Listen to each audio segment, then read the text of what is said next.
city smart these days. But a true smart city harnesses technology and data to improve your everyday experience of the city, to improve things like, for example, your commute. So let's introduce to you now a gentleman who is smartening up your commute, making it that much more bearable for you, along with the commute of 550 million other people out there in 400 cities.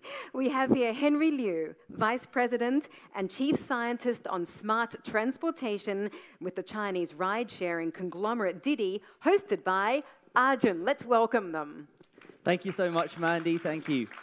Just before we kick off this session, I just want to say I'm really honored that CNBC has sent me here to Guangzhou to be its first technology reporter here. The tech story here is electric. That's probably the only word I can find to describe how fast it's growing and how much innovation is going on here. I'm privileged to have a front row seat to watch this story unfold.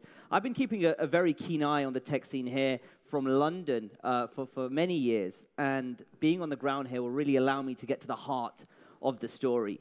We've hit the ground running so far with our new bureau, some big interviews, some huge stories that we've broken, and we're so excited for what's to come. Thank you, CNBC, for giving me the opportunity to open and kick off the first fireside chat here at East Tech West. And what better way to do it than talking about the future of transport and our smart cities. And Henry, you're going to give us an insight because Didi is the largest ride-sharing service in the world. You guys do something like 30 million rides per day, which is amazingly big. So what kind of data are you collecting, and how is that data being used to inform your product?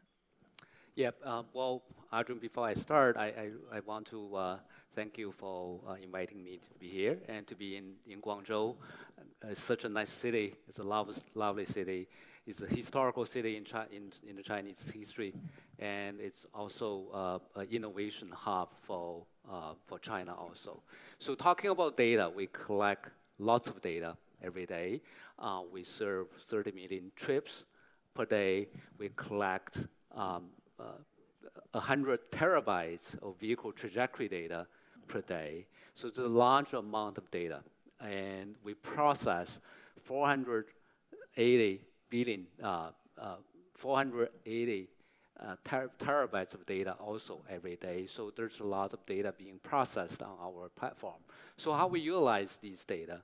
We utilize this data to better serve you as a passenger. So from both sides, and we utilize this data to when you open up our app, we will help you to locate in terms of where you are, and we guess where you're going, and we find the best match for you in terms of the vehicle supply, and then we estimate the price for you in terms of how much is you're going to pay for it, and we also provide a route for you to your destination. So that's how we utilize the data to serve you better. We also utilize this data to help the city better. We work with the cities to look at in terms of the traffic state. We evaluate what's going on with the traffic network. We diagnose where the traffic problem is. We help the city to optimize the transportation network also. And by the way, we can also predict in terms of what's going to happen in the next 15, 30 minutes in terms of traffic flow. So we use the data in a variety of ways to help both our passengers as well as the cities. So when we talk about smart transportation and smart cities, these are two big buzzwords that have been thrown around a lot. Right. How do you define that when it comes to how you're using the data and then how you then work with the governments? Right. So I think the most important thing for us is to use the data, as we just discussed. And we are a transportation company. Not only we're not only an internet company, but we're also a transportation company. So we use the data to help the passengers as well as the cities. And we've heard smart cities talked about by not only you guys at Didi, but many of the other internet companies here in China as well and around the world. So what makes your vision different to theirs, and how do you stand out? Right. I think that there are a few differences. One, that One is, as I mentioned, we are a transportation company, so we often a variety of products, and we have 14 different type of service products, including taxi, including express, premier car service, luxury car services, carpool, bike, e-bike, as well as food delivery. So we are a transportation company. So I think we have much deeper understanding in terms of transportation content. So that's one. The second is that we work with the cities. We are one of the users of the transportation network, so we work with the city. We complement with the public transportation system. So for both of these, we are very different with the other smart transportation solution providers. And how would you characterize where you're at in the stage of using data to be more efficient in the way you allocate resource? Because like I use the service here in China, and I've used it in various cities. There is still a problem of supply and demand where their wait times can be long. So what are some of the learnings you've had, and where would you characterize, I guess, where you are in the process of having this kind of 100% efficient transport network with your service? So that's why we developed this product we call Smart Transportation Brain. So essentially, it's a system-level optimizer to optimize the time-space resources. So think about transportation. Transportation essentially is to serve the demand and also the supply. So you, for a transportation network, you have two-dimension network plus time, so you have a time-space network, and you have people coming from different locations to travel on the network. So essentially, you want to optimize how you utilize this three-dimensional time-space network. And when we develop this smart transportation brain, we're trying to help the cities and help our passengers to allocate the resources and use the resources more efficiently. But what have you learned so far? Because it's not a perfect system yet. Right. So how do you get to that state where there is zero wait time, or is there enough to zero wait time as possible? Yeah. So there's I think a number of things we see this. We see the future transportation systems with smart travelers, so that when you have a demand, you can utilize your app to call for car services. And we also see in the future is ride sharing, right? So we don't have enough road space for individual cars, and if we can share the ride, and if we can allocate the seats instead of vehicles, so then we can use the transportation system more efficiently. So that's one. The second one is that the vehicles will become smarter, and so we are also developing autonomous vehicle technologies, and that will help us in the future in terms of the vehicle technology. And then also, don't forget, we also have the city infrastructure. All of the vehicles has to be running on the infrastructure. So how we can manage our infrastructure more efficiently is very important. It's very important. Yeah, I want to dig into a few of those, Henry, because when we talk about smart cities, we often talk about driverless cars as well, because we see this as an efficient way to run a city. Every technology company that's doing driverless cars has a different approach. Some are trying to do both hardware and software. Some are just doing software. So what is your approach to driverless at the moment at Didi? So on Didi, we develop autonomous vehicles from two fronts. One is based upon single vehicle intelligence. So we have the autonomous vehicle approach. Basically, we install our sensors on our vehicles. We sense the environment. We detect the objects, and then we do the route planning, and then we do the control as well. So that's on one side, on the autonomous vehicles. The other side is what we call cooperative vehicle highway systems.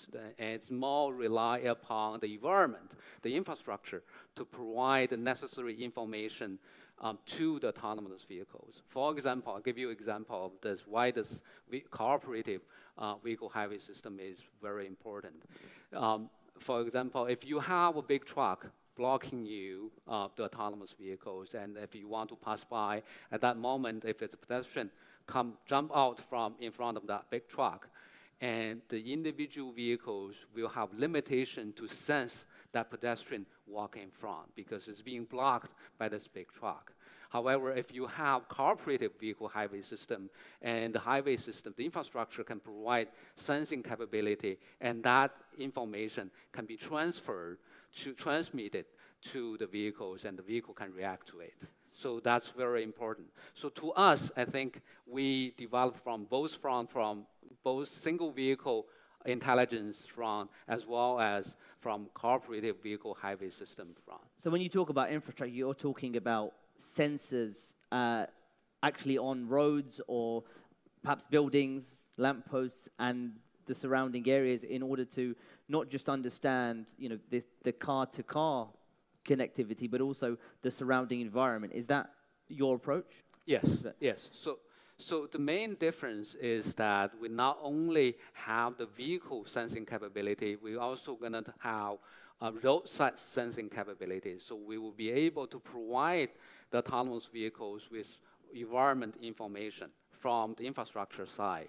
And that obviously will through either the LTE or through the 5G capability. Yeah, and I was going to ask, do we have the correct telecoms infrastructure at the moment to support such a vision? Because we have, of course, the LTE networks at the moment. The 5G is in the pipeline. But is 5G necessary for this to happen, just given the amount of data and the fact that you need a low latency for this data as well? I think so. I think 5G is very, very important. And in the US, we use dedicated short-range communication as well. So there are various communication capabilities, solutions available, and these solutions can provide the infrastructure for us to transmit the necessary information to the autonomous vehicles. How would you describe the stage of development you're at when it comes to your vision for driverless cars at the moment? What are some of the steps you've done, and what are some of the achievements you've got, and where are you heading to next? In terms of our... In terms of your own driverless car ambitions and the whole infrastructure play as well. Okay, so we have developed this autonomous vehicle technology roughly 3 years ago, and we have development team in both the US as well as China. We have 40 autonomous vehicles being equipped with our sensors, and we have licenses in both Mountain View, California, as well as Beijing, China. So we are on our way to develop this autonomous vehicle. We also think we will be one of the front runners in terms of the autonomous vehicle technology development. And how do you see that being rolled out? Will it be small area by small area eventually till it gets across the whole of China, or would it be large cities at a time? Where do you think you begin to see more mass scale of driverless car ride-hailing functions? In terms of testing, I think we'll start with, I think this will start with small areas in terms of testing. But I think DD has a lot of advantage in terms of autonomous vehicle development.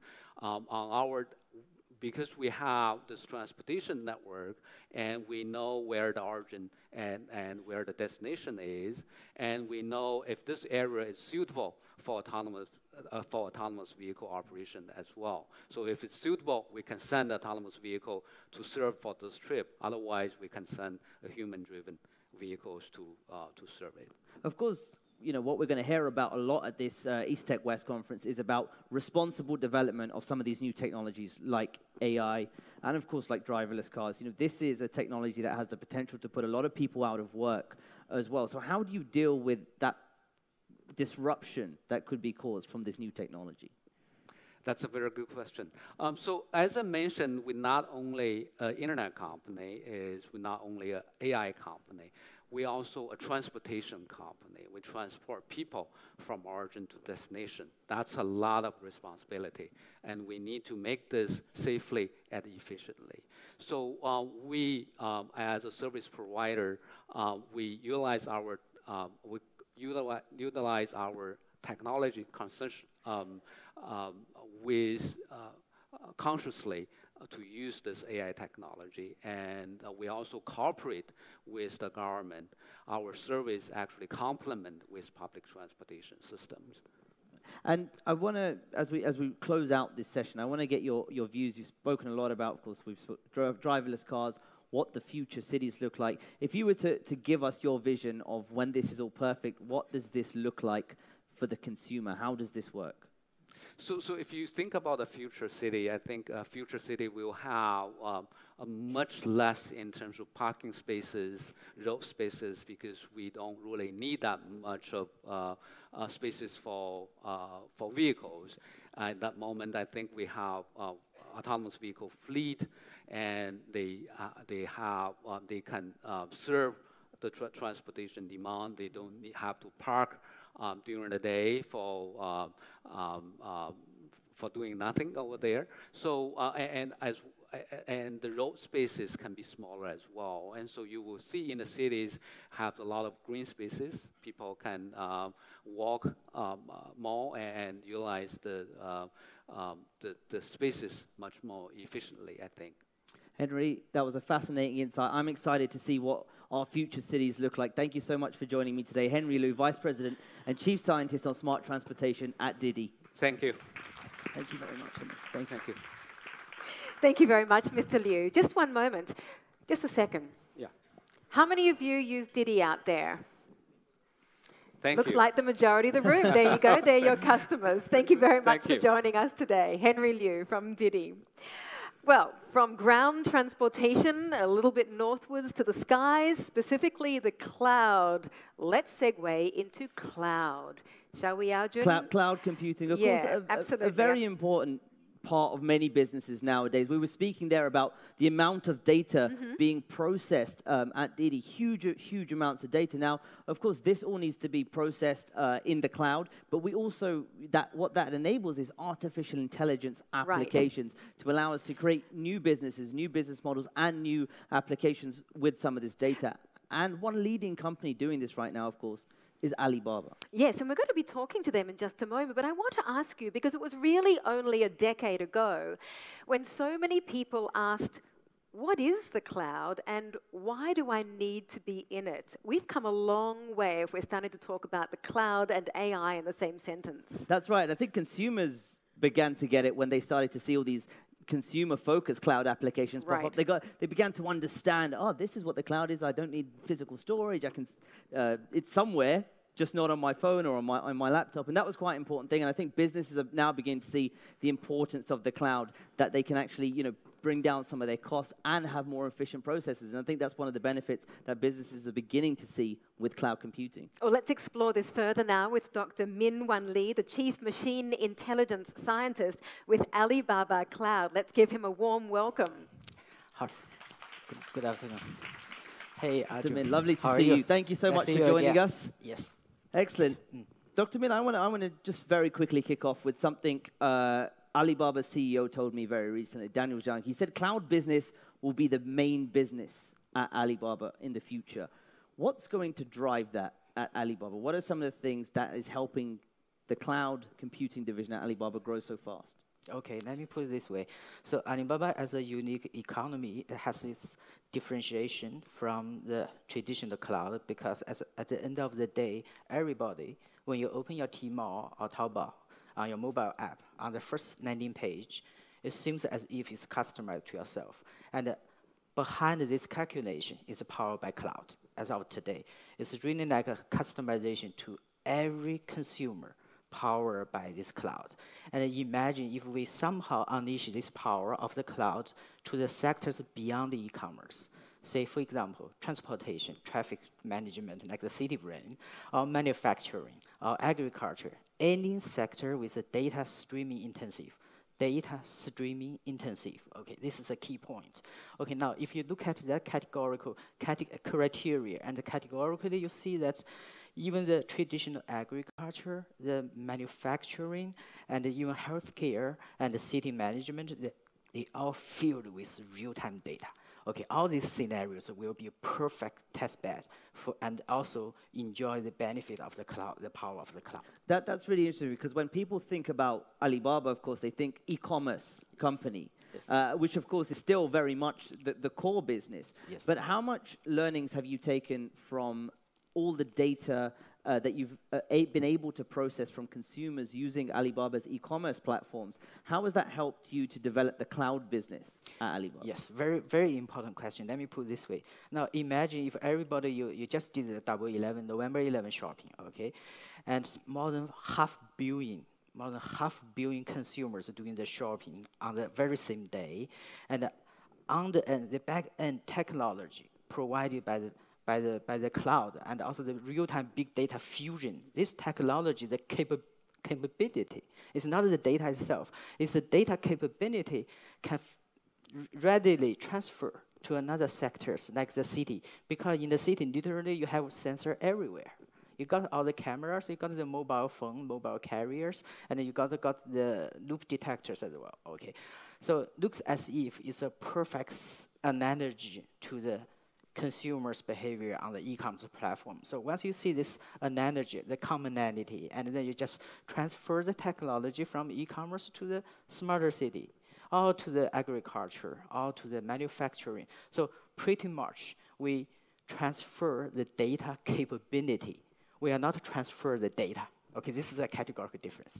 And Dr. Min, your focus, of course, is on machine intelligence and AI. When we talk about, because that's a big buzzword, it's thrown around a lot. Yeah. Perhaps sometimes a lot of people don't really know what that actually means. So when we talk about AI applications in the cloud, what does that mean for Alibaba? Okay, let me put it this way. First of all, without cloud, we wouldn't see today's AI. Because today's AI is heavily rely on the heavy training sample. Okay. On the other hand, without AI, we will not see futures AI cloud. So it's really like I call this a twin turbo drive engine to the smarter business. So essentially, you need cloud to provide the computation power, and you need the AI algorithms and this theory to help you to find the methodology to unleash the value of the data. So essentially, both intertwined, okay, and the twin turbo drive. And you mentioned, of course, the cloud computing is being adopted by many, many different industries. This data can be used by many, many different industries as well. Where are you seeing the most enthusiastic uptake for cloud and your AI applications? Which kind of industries at the moment? Okay, let me put it this way. So 3 years ago, we started our journey of ET brains. Okay, essentially it's a brain. The ET means extreme technology. Also the coin words of the movie from Spielberg. Okay, the ET. Okay, all right. So we first look at the sectors which by nature is already data intensive, and it turns out to be the smarter city.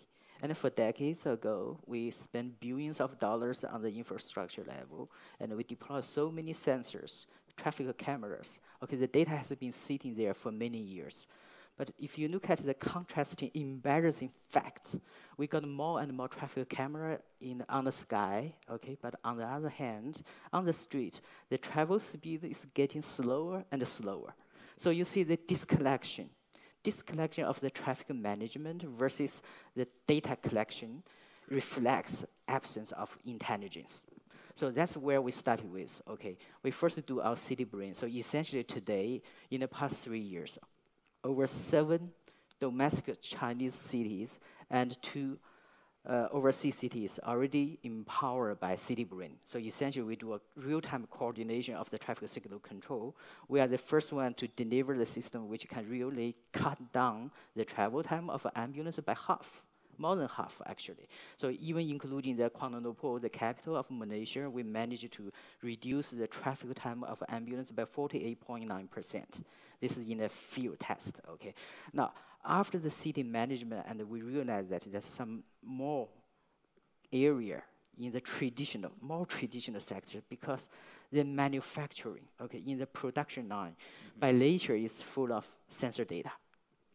But unfortunately, nobody really touched those data until of today. We see that since the IoT sensor data has been there and we have the computation power, why not we do a deep dive into the data and look at the hidden value? That's how we started industrial brain. So in manufacturing, in this example, what are some of the problems now that you think that you can solve with your technology? Okay, let me share some of the reference cases already. So especially in the process manufacturing, by nature, it's a coordination from different workers, okay? It's really like a 4x100 relay, okay, all right.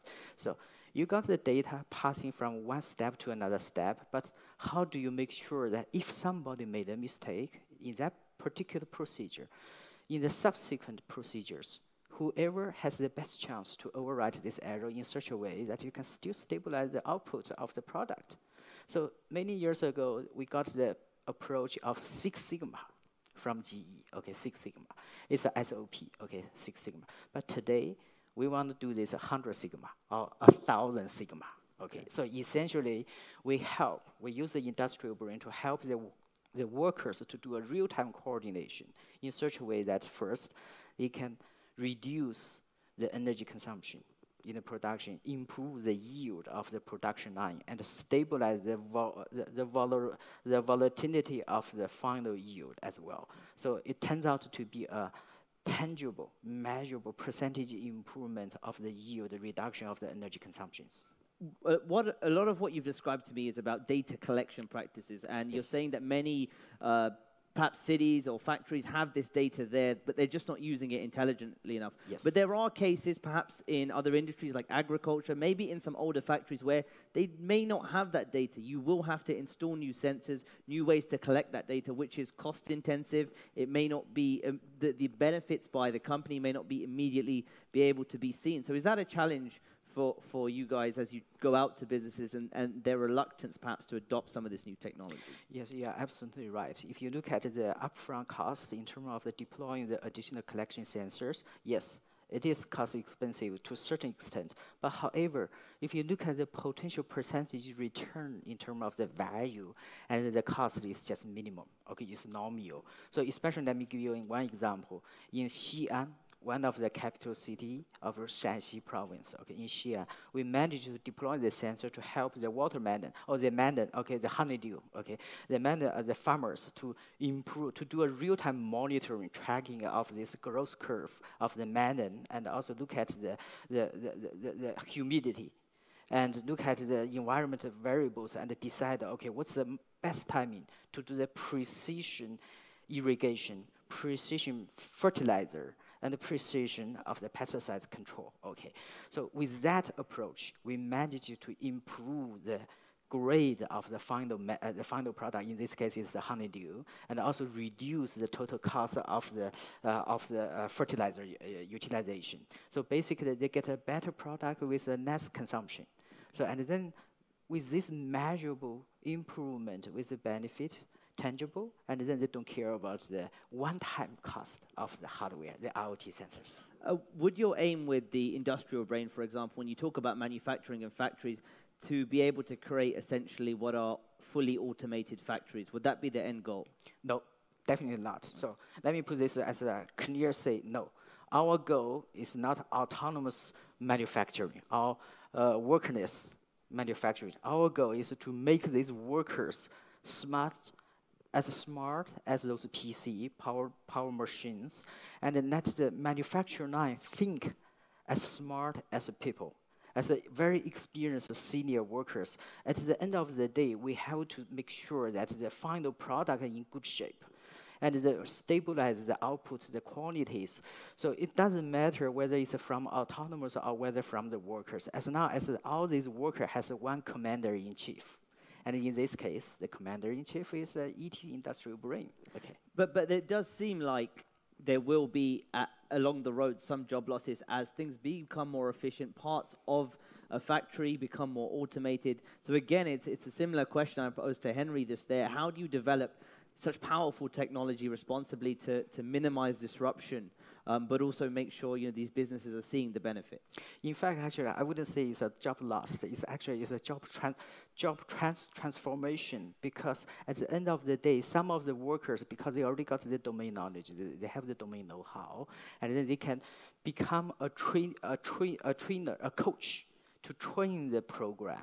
For example, in our industrial brain, we need a lot of training samples to be annotated by experts who understand that this is a good product, this is a bad product due to defect type 1, type 2, type 3, say for instance. But who are going to do this annotation?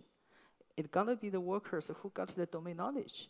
So basically, in this case, those workers, they don't have to push the button, operate. Rather, they just use the mouse and click on the screen and annotate this is a sample A, sample B, something like that. So essentially, it becomes the next level of the trainer, the coach of this AI program. We've talked a lot about the development of AI and where that goes in the future as well. The processes are getting smarter. They're becoming more efficient. You have more data to train a lot of these AI systems on. So do you envisage AI getting to a point where we talk about general AI, the ability to have cognitive ability to perhaps replicate the tasks of what human can do? Is that a reality or just sci-fi still? At least in my age, I say it's still sci-fi. Let me put it this way, guys. So if you look at all of today's most advanced state-of-the-art of AI, doesn't matter whether it's a video camera for image recognition or speech recognition or even a chatbot.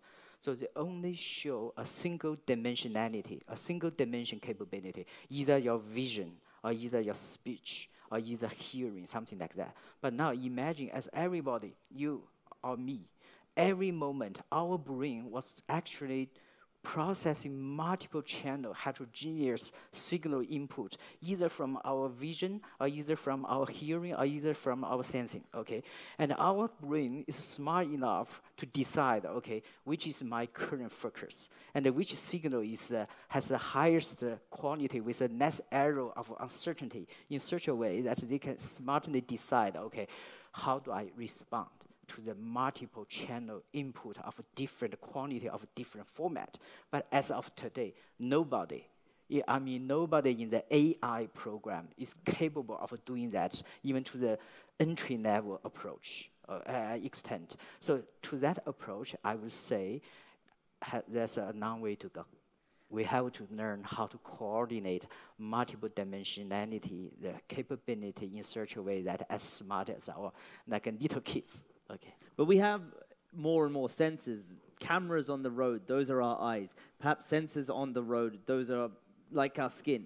So more and more sensors, more and more data. It seems to me that could be not too distant. So how far would you say perhaps this idea of general AI is? Okay, let me put it this way. First of all those sensors just give you a starting point, which essentially you got all the raw material, which is the data. And then the next is how fast you embrace cloud computing. Again, because with the material available, you need the right machinery. You need these tools, okay, the powerful weapon ammunition to deep dive into the data. And today, as we already see that in the e-commerce world, okay, we use the cloud computing. We serve more than 500 million consumers. But in the future, if you have sensor everywhere, you digitize the real world in real time. And you couple it with the real-time cloud computing capability, and then it's possible that you can really do a futuristic reaction or even preemptive action to what will be going to happen. Okay, but again, it depends on how much you embrace the cloud computing. Wonderful. I hope you guys learned as much as I did during those 15 minutes. That was a fascinating insight into artificial intelligence and its future. Dr. Min-Wan Lee, Chief Machine Intelligence Scientist at Alibaba Cloud, thank you so much. Okay, thank you. Okay, all right. Thank you very much, Dr. Min. And thank you very much, Arjun, as well. You really do live and breathe this stuff, don't you? You should perhaps become a tech reporter. Anyway, let's move on now to another topic. Let's talk about the entrepreneurial ecosystem, because it's undergoing a major transformation at the moment. In fact, it is now driven by none other than China instead of the United States. I have a fantastic fact here for you. In the first 10 months of the year, China outpaced the US, reaching a record of nearly $94 billion in venture capital. So the question is, will this continue and at the same pace? And what does 2019 look like anyway? Let's listen in. Every trading day, CNBC speaks to the most influential players in business, and we're always looking ahead to the next market trends. I think that the stock market is going to reflect the economy. I think in 10 years, the GDP is going to double. stock market will double. You leave the party early, you miss the grand finale. I think it's okay to leave during the grand finale and get ahead of the traffic on the way home, but you don't want to miss it because the market typically ends a bull market with a boom. Next year, earnings are going to be in line with long-term history, 7 to 8%, but I think that you're going to get some of the multiple contraction that you've had move away from you. I think you're going to get it back. US demand is reasonably strong. The economy is growing quite strongly. Demand growth also is weaker. We're seeing weaker growth in China because of weaker GDP growth. So the US consumer might get a bit of a boost as a result of the oil price weakening. I think next year is looking a lot tougher than this year. If we see economic growth continue the way it has, rates are going to keep going up. And I think we have to recognize that the market is going to have to adjust in 2019, looks like the year. What we need to worry about more than interest rates is the fact that the rest of the world is not doing as well as we are. So the question is, are we going to pull them up or are they going to drag us down? As we approach the end of the year, what's in store for 2019? That is the question, and also the question is, what will it look like for the VC sector? Let's talk to an expert on this subject. Jishun Fu is managing partner with GGV, and let me also introduce to you Deirdre. Over to you. Thank you very much, Mandy. I am thrilled to be here, and Jishun, I couldn't be more excited to talk to you because it's not just your own track record as an investment, but it is worth mentioning. Your first Chinese investment was Baidu. You've been involved with Qunar.com, Youku Tudou. Yep. Any other ones you're particularly proud of that you want to mention? Well, quite a lot. There's a lot. There's a long list. Didi and Grab, those are two that I certainly wanted to highlight. And GGV as a VC firm, some very legendary investments. I think one of the ones I like the best is they started investing in Alibaba when Goldman Sachs was getting out, and that was a big mistake, a big loss for Goldman, and a big win for GGV. So thank you very much for being here. Thanks for having me. Really appreciate this. Thanks. Now, I want to start by talking about one of GGV's latest exits, and that is Xiaomi, listing this year one of the mega IPOs in Hong Kong's banner year, really, for IPOs. And it seems that Hong Kong is back post-IPO after losing that listing. Requirements have changed. Why is it that you think Xiaomi chose Hong Kong over American exchanges? And I have to ask that as the American representative here. Sure.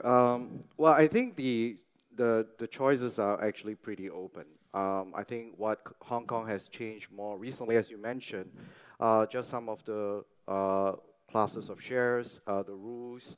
So that allows companies to go IPO while maintaining certain level of control over the run of the company. I think Hong Kong being close to China, the proximity does help. So I think you do find that companies, especially those with decent amount of profitability, choosing Hong Kong as a good choice, especially when the business model is even more likely to be appreciated in the China context. You talk about appreciation. Let's talk about some of these post-IPO performances. And yes, it is still very early days, but Xiaomi, Meituan, it's been a little bumpy since those listings. Oh, yeah, absolutely. So what does that tell us? What do the public markets know, perhaps, that private investors don't know? Or perhaps did they get something wrong in valuing these companies? What does it tell us? I think that is the individual company. We've seen cycles like this, the dot-com bubble, the 2008, and so on and so forth. So these cycles comes and go. I think underlying it will take the public investors some time to appreciate the underlying value of these companies. The likes of Amazon's and others the same. So I do think that that's one. I think the macro market is affected by many factors. Obviously, we have this big tensions going on, trade tensions going on around the world, US and China in particular. So those macro factors does affect the sentiment towards Chinese IPOs or Chinese stocks. So I think there's the macro effect, and there is the underlying of appreciation of the underlying value of those companies, which takes time. Hopefully in a few quarters, by their performance, public investors will better appreciate them. Okay, let me ask you about some of the big Chinese companies that are listed in the U.S. Alibaba, Baidu.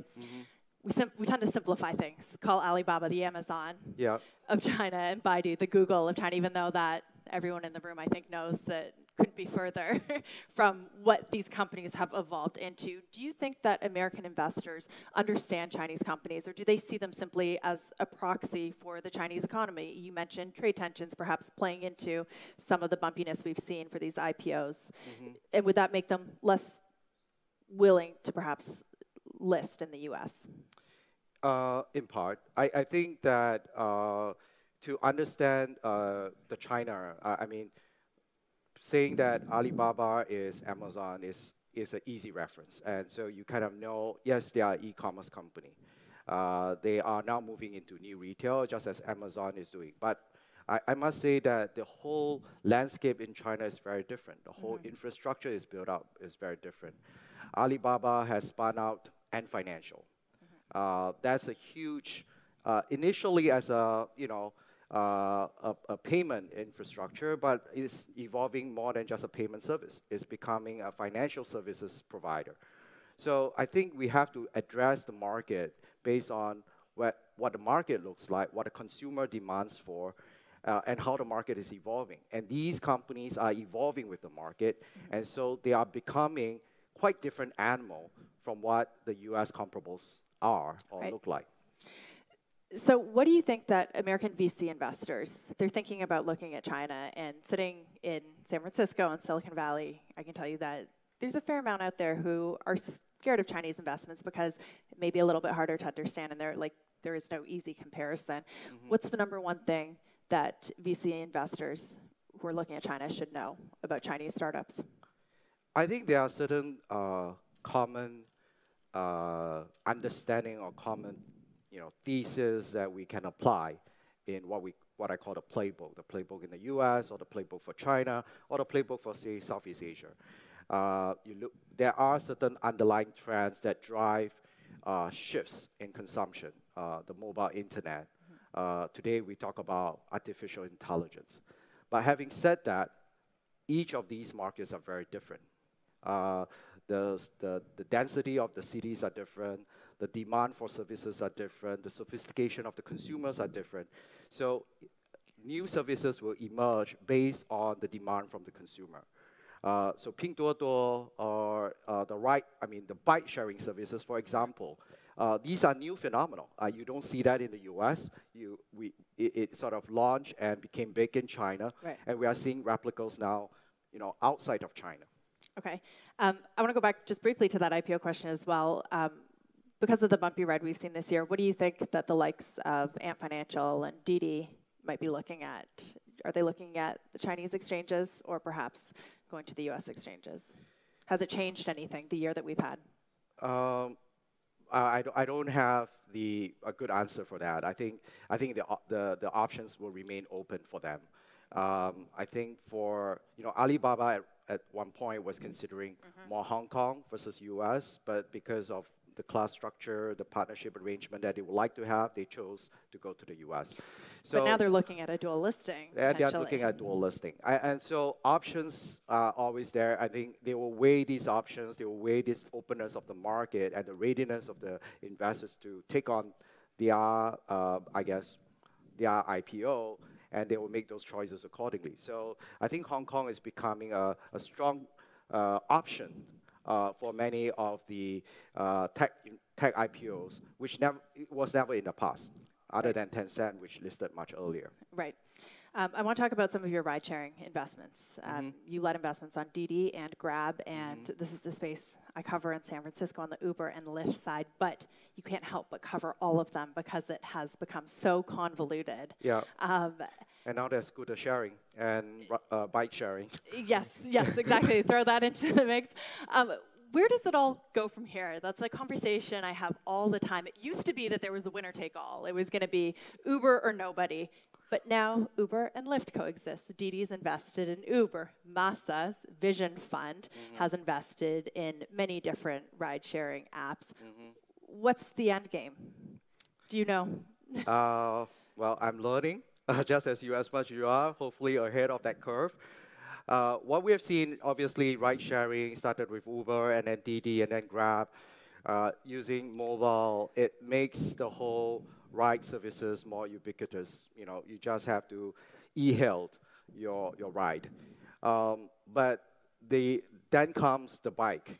The bike services started off with simple mechanical bikes, but really the bikes are also changing into e-bikes and electric power scooters. And that carries a distance from 0.3 kilometers or miles to more, like 5 to 10 kilometers. What that does is that it becomes a kind of, it takes on the Didi and Uber and the Grab for the short range. Right. And so I think the transportation fabric, the landscape is shifting. So that's really interesting for me. So if you think about driverless, the bike and the scooter sharing is a driverless service. So that direction, that contention will continue for a while. Are we going to see more consolidation in this space? You've seen the might. ride-hailing apps acquire and make big moves in e-bikes and scooters and with each other, and you've seen Uber retreat from some markets. Yeah, I think the model will continue to consolidate. I think it's more important for these ride services to be more localized increasingly, because you really have to have the end-to-end solution for the consumer. Whether it's for me to get myself a bike and ride it out for 1-2 kilometers, or do I want to take a car? The option has to be open. So I think what most likely the consolidation will happen around the local players to try to offer a more comprehensive service or fabric for our consumers. Now, being an investor in Didi and Grab, and then you have someone like Masa-san, who I mentioned, the founder and CEO of SoftBank, who is cutting some very, very large checks in the space for both Didi and Grab and Uber. Right. Do you need to understand his strategy as he moves into your space, not just in the ride-sharing world, but in the VC world? Well, he certainly has a lot of money. and so it's a force to be content with. So we do have to look at them and work with them. So they are both a friend and a foe.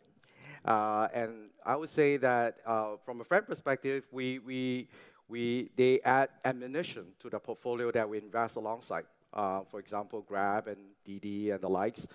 But from a foe perspective, it's just they are very dilutive because they pump in a lot of capital. So that equation, the capital equation, starts to change quite a bit. So I think we have to. I think we are in a new, paradigm where the capital becomes larger. Now, VC funds, Sequoia, Hill House, and the likes. So more people are raising large amount of capital to finance the growth of companies, tech companies in particular. Does that change your investment strategy at all? I mean, they're raising huge amounts. I should have mentioned the Vision Fund is a $100 billion VC/PE fund, and you guys just raised $2 billion for your biggest fund in 18 years. So how has the landscape shifted your strategy? I think for us, we continue to be venture.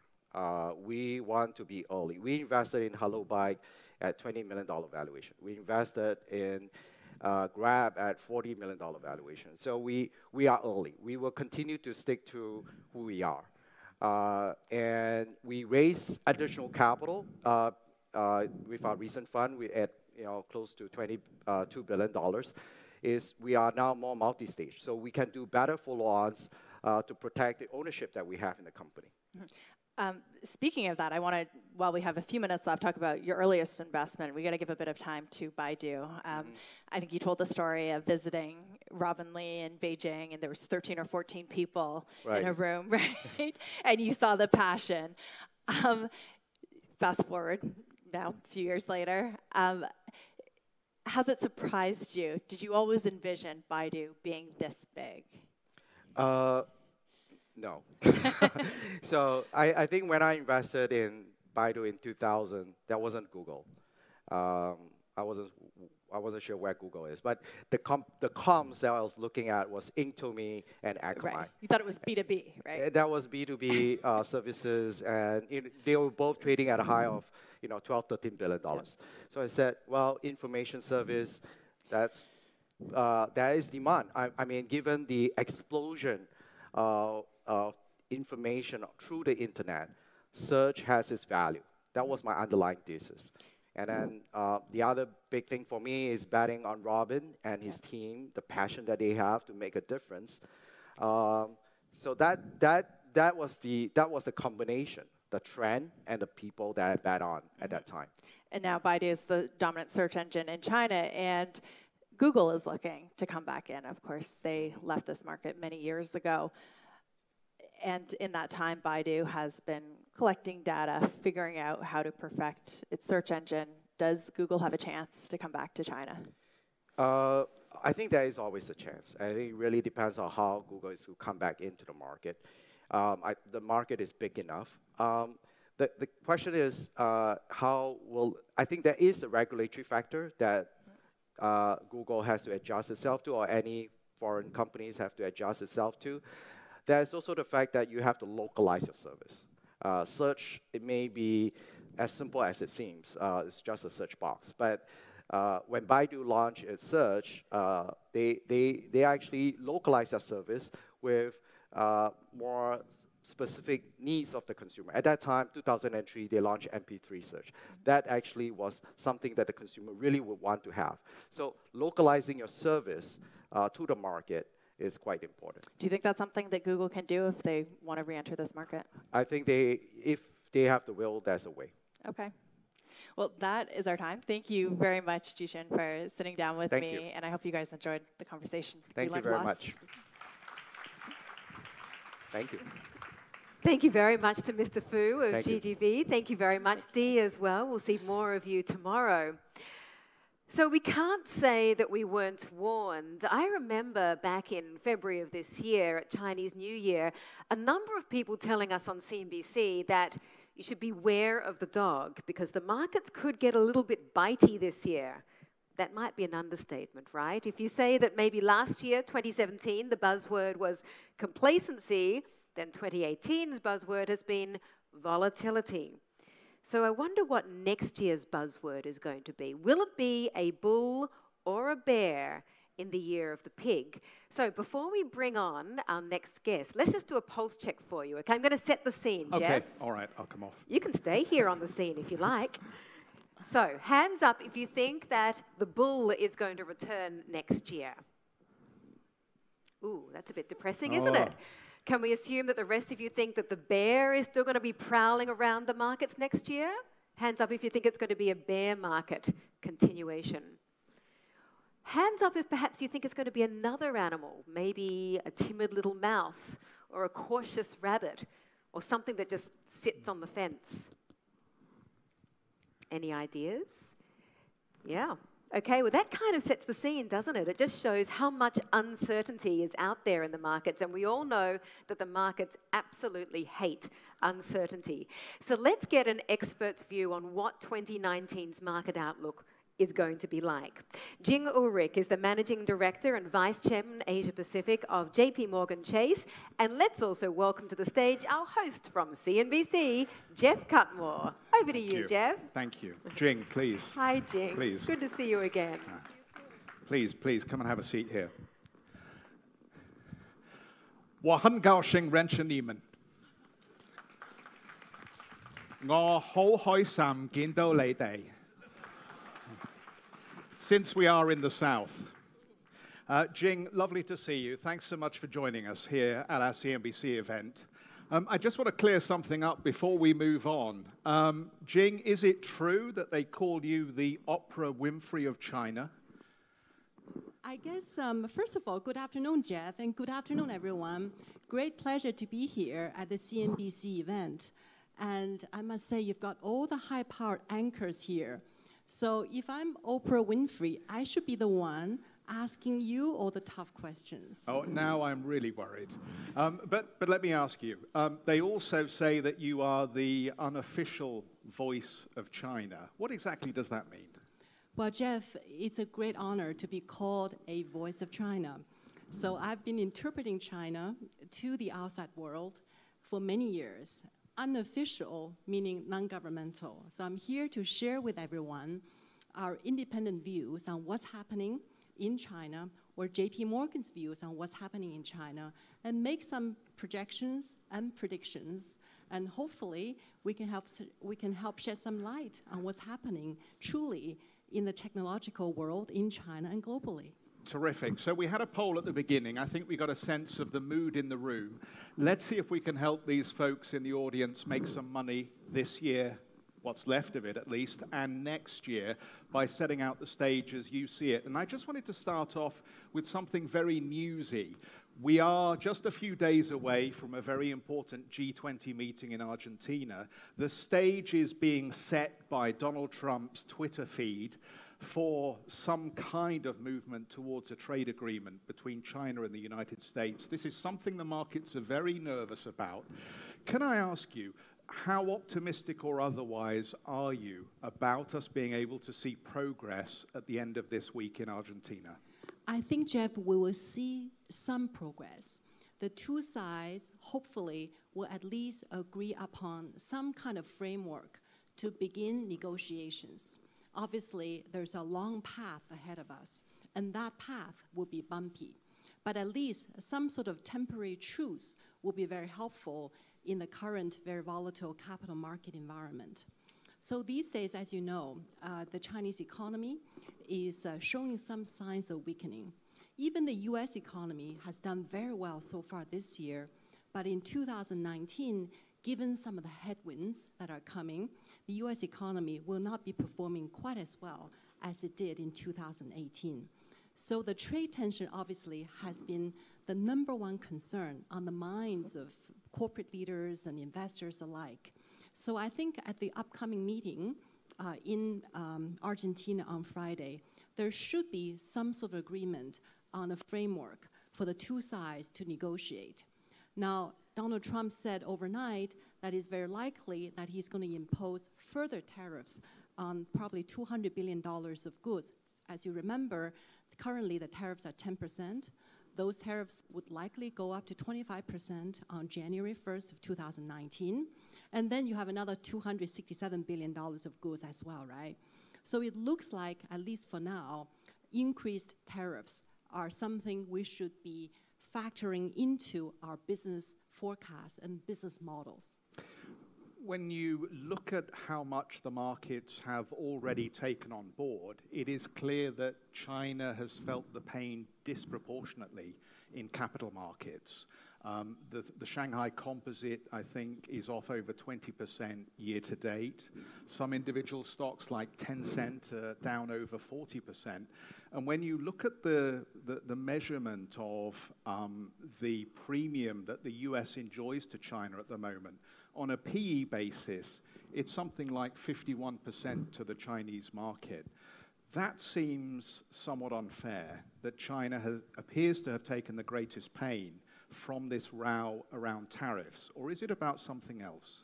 Well, you know, we have had a divergence in market performance this year. The US was doing very well up until the most recent months, and global markets, emerging markets in particular, have performed badly because of the pressure from trade, slowing economy, capital outflows, and also in the case of China, the country has been undertaking the deleveraging campaign for the past 2 years. So credit has been very tight, especially for private companies and small and medium-sized companies. So you have basically a tightening environment in terms of credit. But also on top of that, you have sentiment issues. A lot of investors and consumers are watching the uncertainties unfold. They're beginning to rein in their spending. So you remember, Jeff, if you look at the Chinese economy, 65% of the growth is actually coming from private consumption these days. And private consumption is the number one driver for China's growth. Now, as consumers are seeing the uncertainties unfold, they're beginning to spend a little bit less. They're spending on cheaper items. So that is going to affect the economy going forward. Secondly, another part of GDP that's important is investments. So investments, very simply, fall into 3 categories: investments in manufacturing capacity, investments in real estate, and also investments in infrastructure. All 3 areas so far this year have been slowing down. In property, we know we had obviously very high home prices. The leadership has been clamping down on speculation. Real estate investments have been slowing. Manufacturing, you all know, a lot of the industries are in overcapacity. Therefore, those investments are also slowing. Plus, infrastructure, local governments have pretty tight fiscal positions. They don't have a lot of money to spend. So that's why a confluence of factors are contributing to the slowdown in the Chinese economy.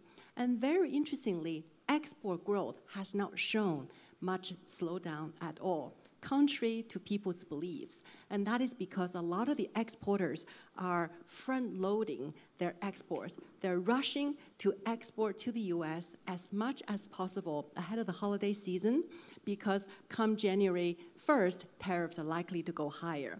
So that's a mix of factors that's been influencing the Chinese economy. On capital markets, we have another set of issues, of course, challenging the performance. We can go into a bit more detail later.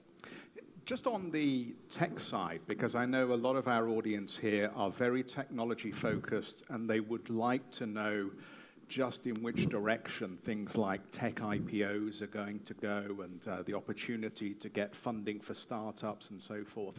As you look at what was a very hot private equity market for funding technology startups cooling, do you think that is going to recover into next year?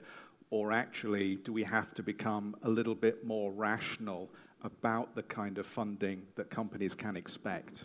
Well, so far, even though the markets both in the US and in Asia have had a correction, the capital market is still wide open. We still have IPOs that are happening every day here in Asia and in the US.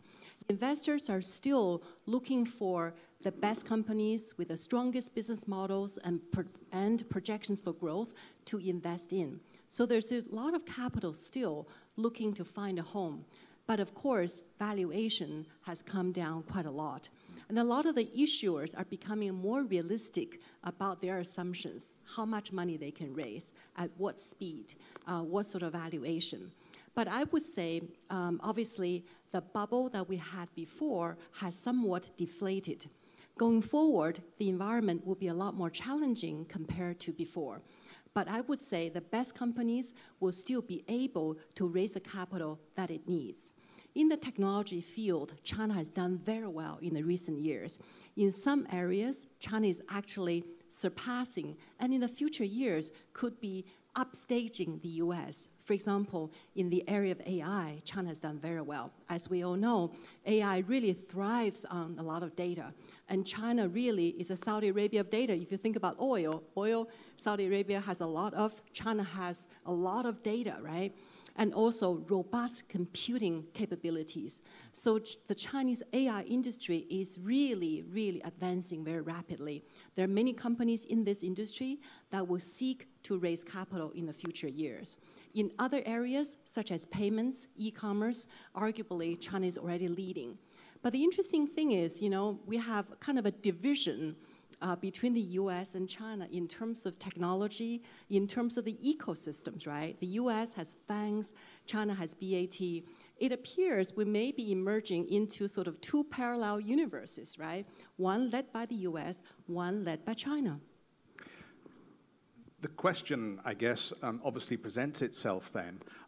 At this point, would you buy FANG stocks that have come down in value, or would you buy the Chinese technology stocks that have come even further down in value? Which look the better prospect running into 2019?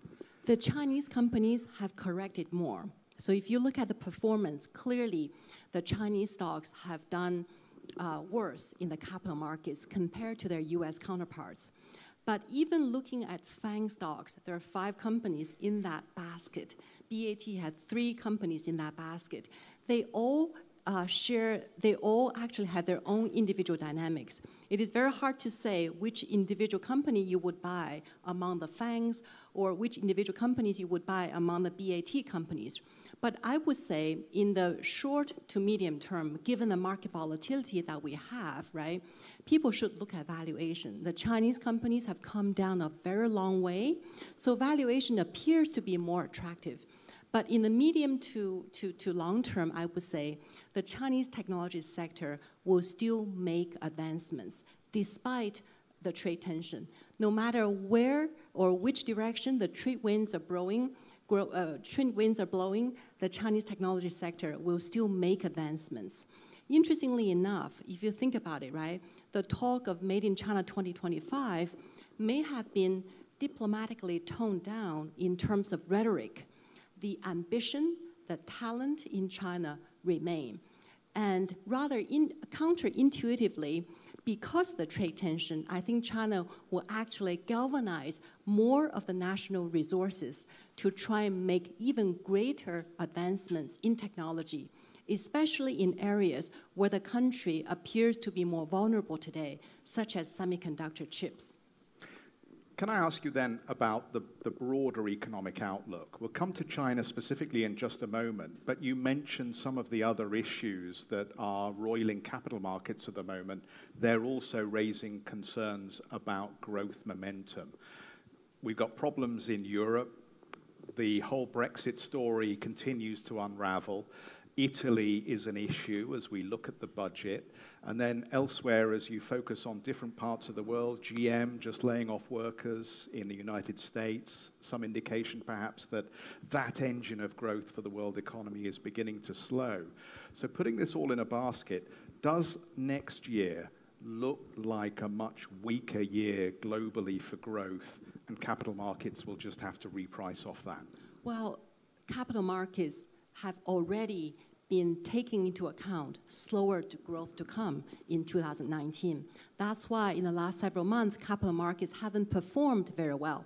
In fact, for the entire year of 2018, 90% of various asset classes have not done very well. So that includes equities, that includes some of the currencies, as well as commodities, right?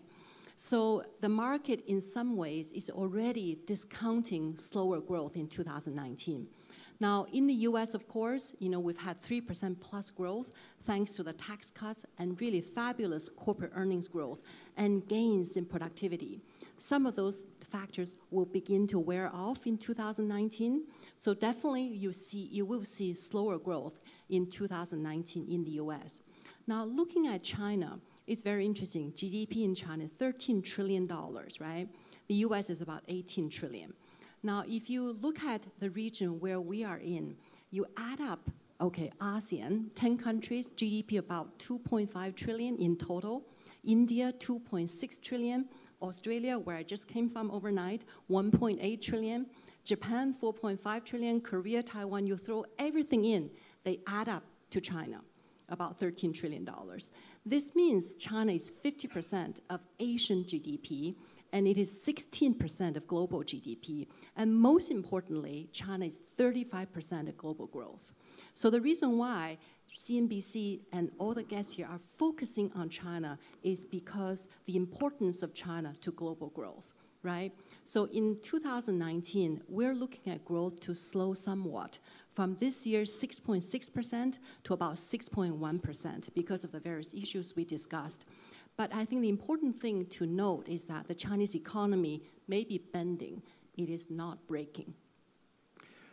There is a lot of hope pinned on the government stepping in and providing self-help support for the markets here. They're either monetary or fiscal or some other form of support to the private sector through banks being encouraged to extend loans and maintain lending lines.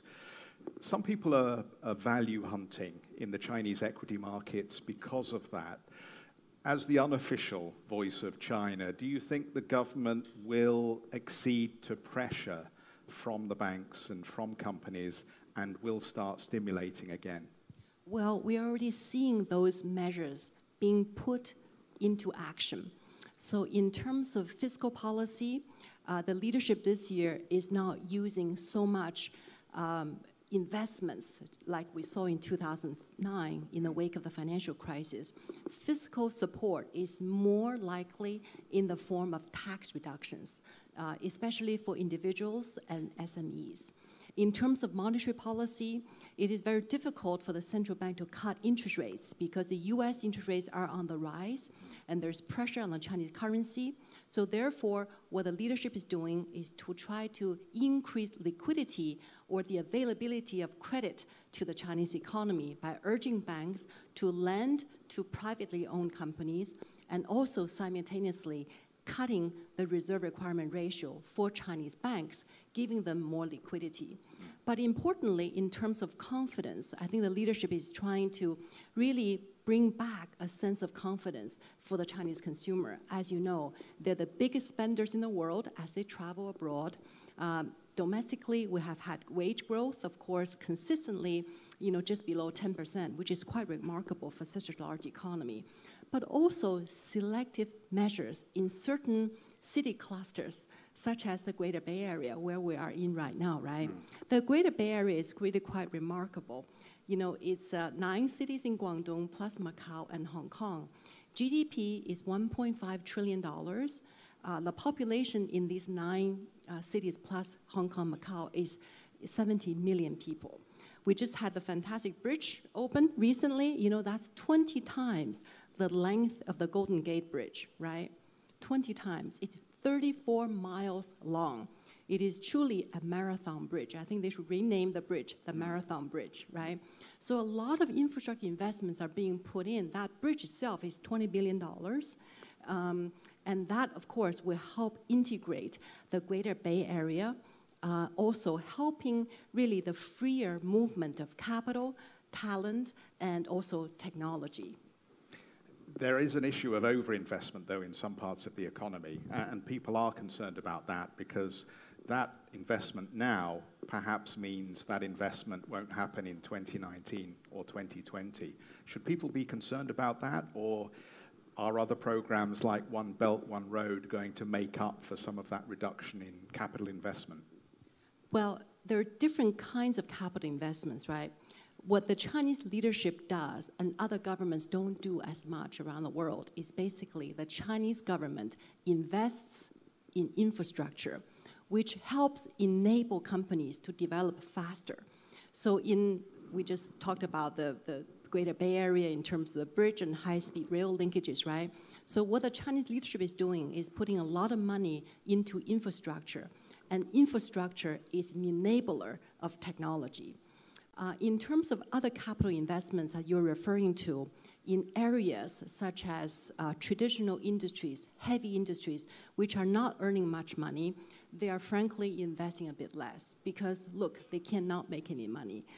This whole supply side reform has been undergoing for a number of years now. So those investments have been really significantly scaled back. One area I would watch very carefully is real estate, because real estate is a critically important industry. It accounts for 10% of GDP, but then it has so many other related industries, right, from commodities to construction materials, and housing prices have so much impact on people's overall investment sentiment as well as their desire to spend. So I would say in the new year, the leadership will try to stabilize the property market, making sure prices don't plunge, and making sure there's a healthy growth rate in property investments, which will help spur other related areas. In your expectation, then, the property construction boom that we've seen will be curtailed, because that would help maintain prices. Plus, it would also fit in with the broader idea of deleveraging some pockets of risk in the economy. I think you're right. Deleveraging obviously has been an important goal of the Chinese leadership. Total leverage of the country in terms of government debt, corporate debt, individual household debt is 268% of GDP. So that's why the leadership really put a focus on this area in the last 2 years. However, right now, I would say the number one priority for the leadership is growth and stability. So therefore, in the coming few months, we don't think there will be such an effort to slow down the leverage. In fact, the leadership is urging the country, they're urging more credit to be dispersed to especially small and medium-sized enterprises. And I just want to finish on the yuan. You talked a little bit about those Chinese who want to travel, who want to go to other parts of the world. Will they be doing that with a currency that's less valuable next year than it is this year? There are some concerns internationally that the government is using currency weakness as a way of both fighting the trade war with the United States, but also managing its own competitiveness. Well, the currency obviously has a big impact on the Chinese consumers' spending power overseas. And Chinese people are probably the smartest at currency arbitrages, right? Remember when the Turkish lira plunged a few months ago, a lot of Chinese shoppers basically rushed to Turkey to buy up the luxury goods before the brands had a chance to increase their prices in local currency, right? And we've seen that time and again. So Chinese consumers are very astute in terms of selecting the best products at the best prices in the best locations, right? So, this year, around 150 million Chinese people are traveling overseas, and this is a very large number. And their spending power is really the number one in the world as they travel to Europe and US and elsewhere. And they spend a lot of money. They have a love affair with luxury products and brands. Now, as the currency has weakened somewhat, so you think about, this year the Chinese yuan is 7% depreciation against the US dollar. So for Hong Kong, for example, products are more expensive because the Hong Kong dollar is pegged to the US dollar. But also the euro has weakened. So in Chinese yuan terms, the European region is not that unattractive. Also, think about Japan, think about Korea. These are very favorable destinations for Chinese travelers. So I would say in the near term, because of sentiment, because of the weakness in the currency, there may be some headwinds for Chinese people traveling overseas and spending a large amount. But in the medium term, the desire to buy authentic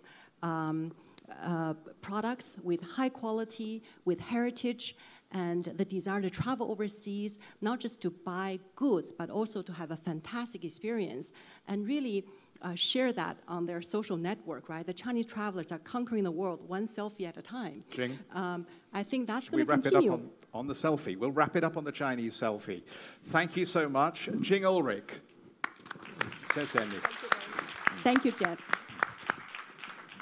I like that, conquering the world one selfie at a time. Thank you very much, Jing, and thank you very much, Jeff, as well. And my personal challenge to you, Jeff, for next year is to do the whole interview in Chinese. Oh, okay. There you go. Well, at least you'll give me 12 months to practice. Yeah, right? Get studying. Okay. Thank you very much. Well, a couple of That's, takeaways there. Number one, while the macroeconomic outlook and backdrop may be challenging next year, for the savvy investor, there are always opportunities. And another takeaway that I got from that conversation is that while the Chinese economy may be bending, it is not breaking, which is a nice note to end on. So let's move on to another topic. Let's talk internet, shall we? Because when it comes to internet usage, it is harder to find faster growth and bigger volume on the planet anywhere than China. Just last year alone, China's mobile payments, I believe, the volume increased by over 200%. And this country also has the highest e-commerce revenue globally. Quite amazing, isn't it? The question is, what will 2019 bring for internet trends? Let's ask someone who has authored such a report. Let me welcome to the stage here Edith Jung, head of 500 Startups China, hosted by Eunice. Over to you, Eunice. Thanks so much, Mandy. Well, as Mandy was just saying, this is Edith Jung. She is a partner at 500 Startups. She runs a China program and has been investing in startups for all sorts of technology, mobile, VR, as well as IoT. And I think maybe what people don't know about you is that you have been coming back and forth between Silicon Valley, where you're based, and China for many, many years. Yep. So I was wondering, what are you excited about this year? just to start, Eunice, I really like that one selfie at the I know. We were time. actually taking a selfie Yeah. when she was talking. Yeah, one selfie at a time. I think there's so many really exciting technology in China in general for us, but for sure AI. Chinese government actually have publicly said that they want to make sure that China become the #1 in AI by 2030. And there's a lot of really interesting things that we're looking at, but more focus on the B2B side of things. If we look at the internet worldwide, right? So in the US, the FANG, the Facebook, Apple, Amazon, and Google. And in China, there's the BAT, Baidu, Alibaba, and Tencent. And plus, don't forget the TMD, which is Toutiao, Meituan, and Didi. These are the internet giants, and they have so much data. So the way that we look at for AI is there's no data, there's no AI. And this I picked up from Kai Fu, the founder of Sinovation. Yeah. He said that now China is the new Saudi Arabia, where you will find the most data. Instead of oil, you find the most data in China. But I still find that we want to focus a little bit more on B2B use cases. For example, I just saw this news that Alibaba is launching this hotel, completely autonomous, called Fly Zoo.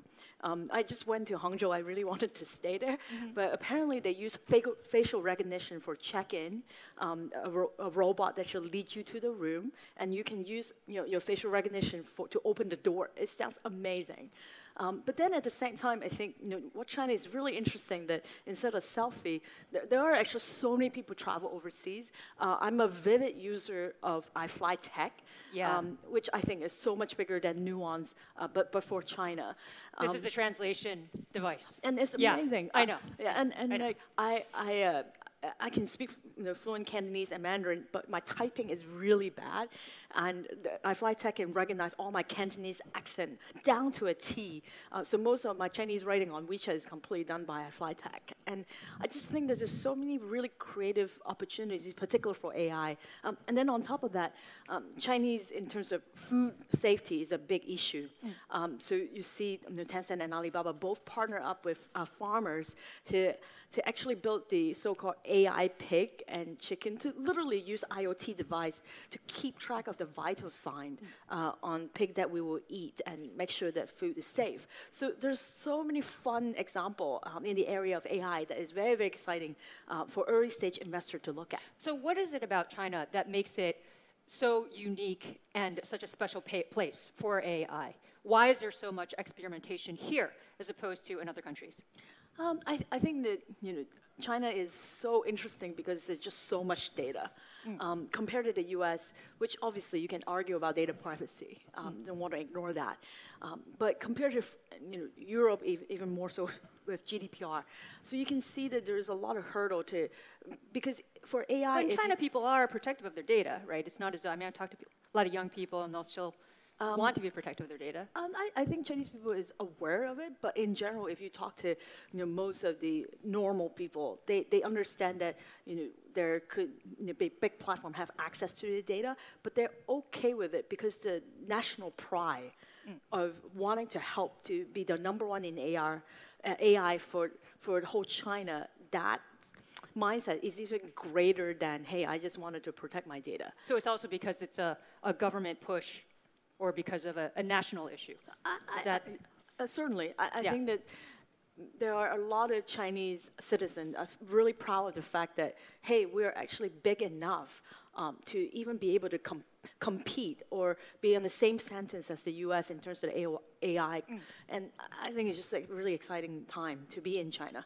So I wanted to pick up a little bit more on the report that Mandy had talked about. This is a Chinese internet report, and it's essentially an overview of what's happening in the landscape here that just came out this year. Yep. So the thing that jumped out at me was when you said that the government policy has a visible hand. So as a VC investor or as an entrepreneur, how do you work with that? Because you do know that the government policy does influence everything that goes on in business or technology here. So in the report, which, by the way, the report was really for all my non-Chinese friends to have a better sense is everything in China is not that scary. It's actually really exciting to be, so to help decipher what's going on in China in terms of all these trends that's going on. So it's written for people like me, which is for investors to look at what are the opportunities. But what we can't ignore, obviously, Chinese government are very particular in content related things. You have seen example that we, case studies related to, could be Tencent, could be Toutiao, that sometimes if there's certain content is a little bit sensitive, they may ask you to take in certain application down. For cases like this, it's less worry for investor, honestly, because we don't actively operate any of these apps or anything that's sensitive. But certainly we want to make sure that entrepreneur and founders that we invest in are aware of all these regulatory related policy to make sure that they don't get into trouble. So I know you're crazy about blockchain and crypto. So then for the China market, given that there are certain sensitivities here, for example, Bitcoin exchange is blocked, but still there's a big industry, people still like it. So how do you approach that? What's your strategy for crypto here? Or for, say, gaming, for example. There's another one that in the report, what I also thought was interesting, that you had mentioned that with the gaming industry, biggest one in the world, at the same time, recently we've seen restrictions coming in for the industry. So how do you approach it? I think that from an investor point of view, you certainly need to be aware of, pick your battle, which means that, a lot of my investor friends from outside of China, I would suggest or recommend, if anything that is really like B2C, that is focused on consumer, usually is actually quite hard for non-Chinese investor to get into the game. Because gaming, for example, right, it's really not about just like a fun game. It's about operating a game.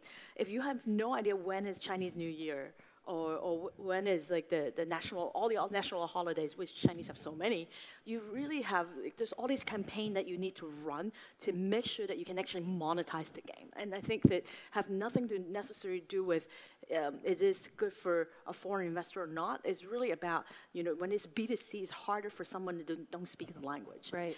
And then on blockchain and in crypto, it's really a love-hate relationship. I think the Chinese government, by the way, I think both Shenzhen and Hangzhou have particular funds, government-backed, to invest in blockchain. What Chinese government not endorsing is the crypto part of the thing, which is challenging the fundamental of financial systems. You see a lot of really interesting use cases for blockchain, logistic, healthcare, trade finances. I think the Hong Kong Monetary Authority actually launched the trade finance system using blockchain. So you certainly see a lot of really great examples that can use blockchain for deployment. Well, I was going to ask you, do you have any examples of blockchain companies, or the type of companies that you would be looking at that you think would have potential in China? I think certainly more on the enterprise side of the house. So any sort of enterprise can potentially use sort of the trustless, decentralized data architecture that could be really interesting.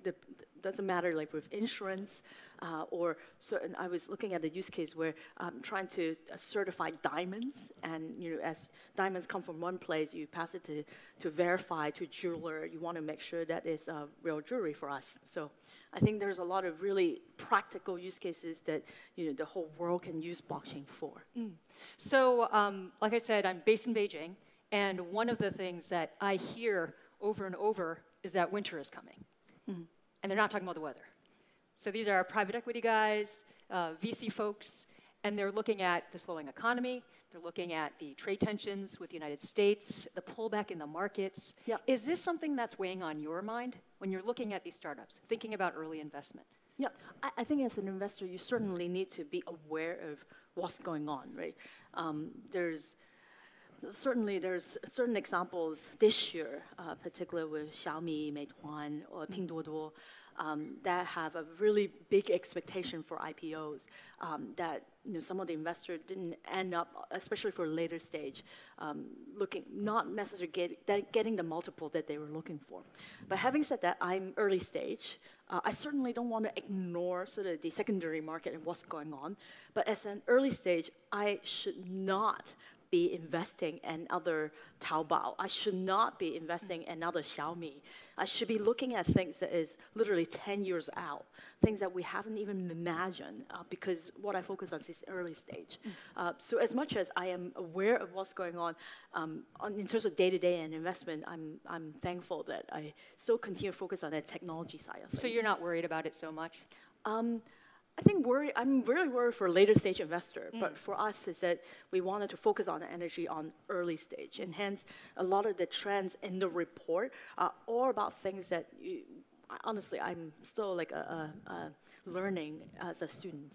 Well, so the counterpoint, because you're getting me thinking, the counterpoint though is that there's been a lot of talk about how maybe there's been too much money flowing into all these different technologies because they're, in so many different technologies. So maybe it's a good thing.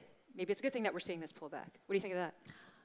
Certainly, it's great for us, I think, because in the past few years, you see most of the early stage valuation of Chinese startups. I feel like it's at least 3 to 5x more expensive in terms of valuation compared to the US, and you're talking about Silicon Valley. So I think a little bit of pullback is not necessarily a bad thing because hopefully it's a little bit more reasonable in terms of valuation, so it's better for early stage investors. But does that mean that, what would the consequences be? Do you think there could be a shakeout? Would there be consolidation? What do you expect? It really depends on what area. If you're talking about, let's say, mobile payment, I don't think anybody else would stand a chance. Certainly, let's say for mobile commerce, I know this year for Singles Day is like over 30 billion, and if you compare to the US, it's only 6 billion for Black Friday. So this is literally 6 times bigger. And still only 17% for online commerce. So there's a lot of room to grow, but it really depends on what it is. You and I backstage were just looking at the gene-edited twin baby. It's amazing that this actually happened in China and not the US. So there are a lot of really awesome technology related to AI and blockchain, which I think that you can see even more here than outside of China. So our audience has a lot of different entrepreneurs in it, people who have their own business, their own dreams. What do you think they should be pitching to you? Like, what would resonate with you today? You'd mentioned AI, you mentioned blockchain. What are you looking for? I think the most important thing for a lot of the early stage founders, when I meet, they're so passionate and about their product. At the same time, it really depends on what you're working on. It's hard for us to get to know a company within 5 minutes. But what we wanted to know is that you have a good understanding of the landscape and point out the obvious, right? We're not another Didi, we're not another Taobao, but we are very specific on this pain point. And it's completely okay to say, hey, we're particularly solving the payment issue for healthcare because that is unique. Therefore, I have a specific solution that is for B2B, let's say. If you can be very specific that pain point, and you're the person solving that problem, it's very interesting for us because it's not just purely just about the cool AI, because generic AI we found is very, very hard to compete with the BAT. But if you have really good understanding of the pain point on that industry, and we're looking at AI deals, then we have very specific things that we can discuss, and that's exciting. So obviously you're very excited about all the different technologies here, the entrepreneurs. How easy is it for you to exit once you make some of these investments? So in the report, that was really, really cool to see, is that in the last 24 months, even though obviously certain valuation wasn't as exciting as before, but still there's many, many exits. And you're talking about, literally 20, 40 of these IPOs and M&A. Ele.me for Alibaba is over 9 billion. So there's a lot of M&A activities going on. And then for IPOs, you see a lot of internet companies are not only IPOing in Shanghai or Shenzhen, it's also in Hong Kong and on NASDAQ and New York Stock Exchange. So just because you're investing in China, the exit could be worldwide. Okay, so better than before. Better than in the past. One, I guess we only have a minute left. I don't know how that gets, just time passed by really fast. Yeah. But is there any industry that you will not touch and you don't think is actually very good right now for 2019? I'm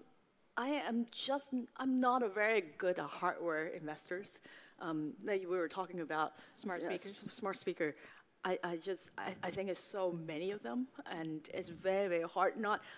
and you know what? There are a lot of really amazing hardware investor, but just not me. So it's my bad.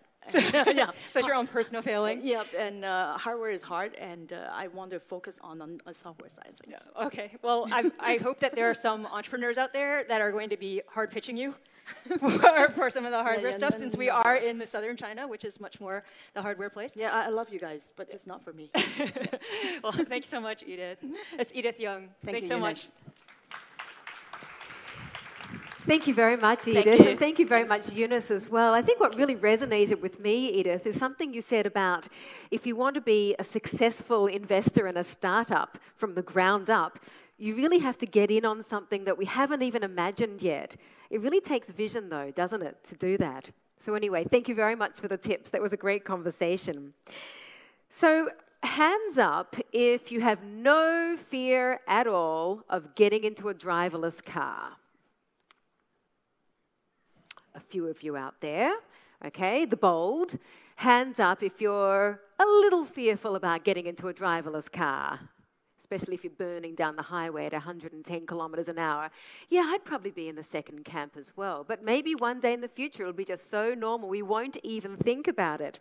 In fact, we're going to be now talking to a company whose mission it is to build safe and reliable self-driving technology, the kind of technology that will allow us to just sit in the back with absolutely no fear at all. Let me introduce to you Hu Wen, who is the COO of Pony AI, and Everett is our host. Over to you, Everett. Great, thank you.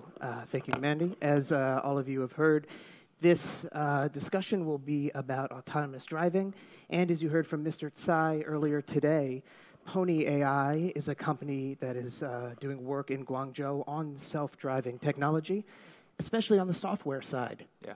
You know, that is a space that a lot of companies are doing work in. Giant tech conglomerates, small startups. What is different about Pony AI?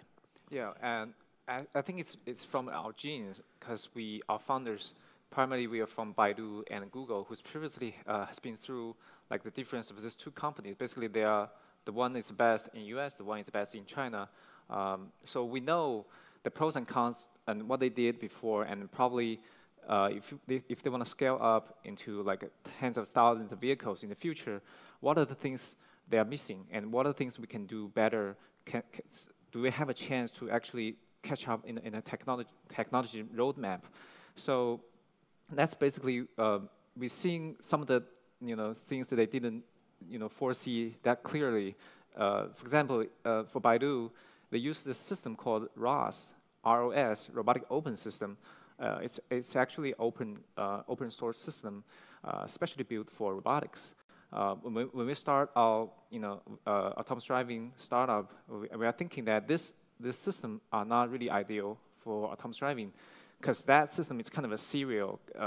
In the robotics, it's basically a robotic arm. You have several dots connected in a serial way. But autonomous driving is actually a centralized system.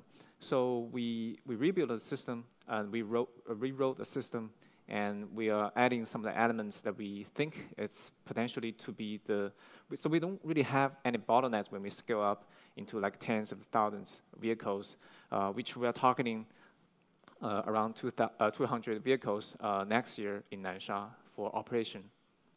Yeah. You also mentioned Google. Yeah. Where are some mistakes that you think Google has made that you're trying to improve upon? Yeah, Google definitely still the world's number one in autonomous driving, because I think Google starts in 2005. Well, that's pretty early year. At that time, they don't really have AI, or they have AI, but they don't really do practical AI things adding into the autonomous driving field.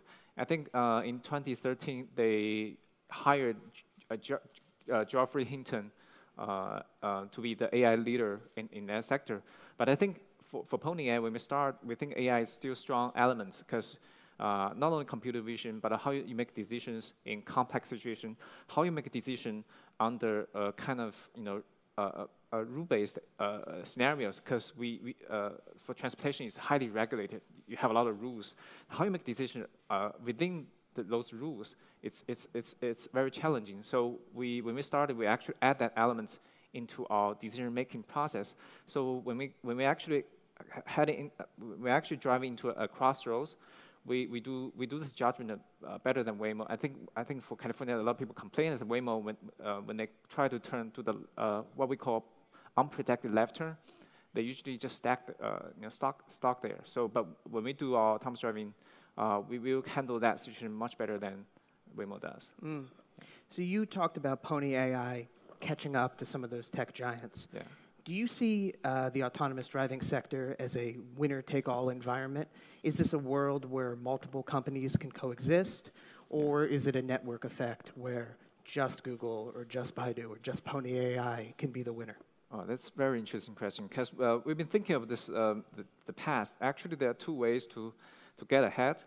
There's one way you do the whole system and you sell to the OEMs, and you are hoping that one day L4 is mature enough so all the vehicles can be pre-installed the system. And the other way is what Waymo and I think Uber does. So because now the OEM system is old traditional manufacturing system, they can't really allow you to actually pre-install this kind of thing before you pass any auto grade testing. So what they do is they will kind of partnership with OEMs to actually launch a big fleet, and they do a lot of testing, they do a lot of simulation, and make sure the technology is mature enough to handle maybe the city level autonomous driving hailing services. So we are actually trying these two routes at the same time, basically because the base is a system, it's a technology. So you can try to partner with OEM on the one side, and on the other side you do fleet operation at the same time. So so the experience that we got when we operate in Nansha is that because Nansha is just it's such a great, it's a really ideal place for to launch this autonomous driving services, as Nansha has pretty nice weather. Not as good as comparing to California, but it's pretty good for the coming to other cities in China. Secondly, and it's not really that crowded, but they still got enough people, on the streets, so you meet you will know a lot of scenarios. And thirdly, I think Nansha, they have pretty nice cities and pretty nice streets, and everything's very clear on the roads. So you don't have to do extra work to. Like some of the rural areas in China, you have to do actual work to make sure the road is clear. So Nansha, the infrastructure of Nansha, it's very ideal. So what kind of testing, what kind of scale are you operating at within Nansha? I know there are a lot of autonomous driving operations that are experimenting with ride-hailing applications. Is that something that you're looking at? Yes. And technology-wise, we actually, our system is kind of stable enough. We think we can scale up to 1,000 vehicles at the same time. But actually, we're gradually building up the vehicle fleet. We are getting close to 50 vehicles. And with this fleet, are you doing ride-hailing just in the Nansha testing environment? Yes, just within Nansha, ride-hailing. And on the other side, we are thinking a lot on the product side, because eventually it's going to be the service. It's going to be client-facing. So you need to think a lot of what are the corner cases or edge cases the client might face when they actually use this app to actually call your taxi. And there are a lot of small things you need to actually break into like smaller pieces to think about. What if some of the if the customers or they throw up on the taxi, how they're going to clean up, and how are you going to know that you are the guy who's calling this taxi? So you need to think into the deeper in scenarios, make sure that this is actually a product that can be faced to the client, and the companies is very important as well. So you talk about anticipating problems, whether it's someone throwing up in a taxi or fighting over a car.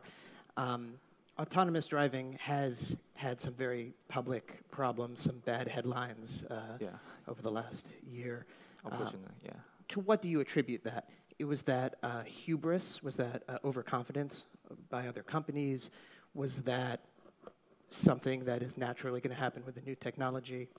To what do you attribute it, and what is Pony AI doing to avoid headlines like that? Yeah. This is a great question, because I think that, some of the headlines which people trying to avoid, it's because there are people trying to catch up with the trend, and there are too much capital and too much talents in this space, and everybody try to get ahead. I think that's some of the bigger companies get into the trouble. So they loosen their standards when they do the testing. So they hire someone who is not supposed to be the driver, because the driver should always focus on the roads. So you have to ensure the whole system, safety system is there, and you have to pace yourself.